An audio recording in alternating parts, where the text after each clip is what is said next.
Hello বন্ধুরা, এই গরমে কাঁচা আমের আমঝোল দারুণ উপকারী, শরীর ঠান্ডা রাখে। কাঁচা আমগুলো কেটে ধুয়ে জল দিয়ে ফুটিয়ে রেখেছি। আর এমন কিছু এগুলোর মধ্যে বেশি কিছু লাগে না। কড়াই গরম করতে বসিয়েছি। কড়াইয়ের মধ্যে একটুখানি সাদা তেলটা গরম হয়ে গেছে, দিয়ে দিলাম কালো সর্ষে। খালি সর্ষে ফোড়ন দেব। সর্ষেটা ফাটতে শুরু করেছে। এবার দিয়ে দেবো যে সেদ্ধ করা আমগুলো, জল ঝরিয়ে রেখেছি।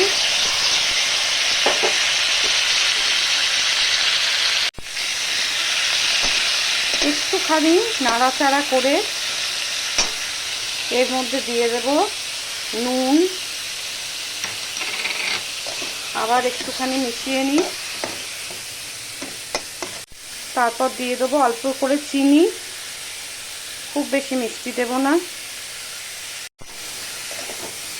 এটা পুরো শরীর ঠান্ডা রাখার জন্য এই আমঝোলটা করা। ব্যাস, এবার দিয়ে দেবো জল, একদম পাতলা হবে। এটা যত জল দেওয়া যায় ততই ভালো, কারণ এই ঝোলটা চুমুক দিয়ে খেতে ভীষণ ভালো লাগে।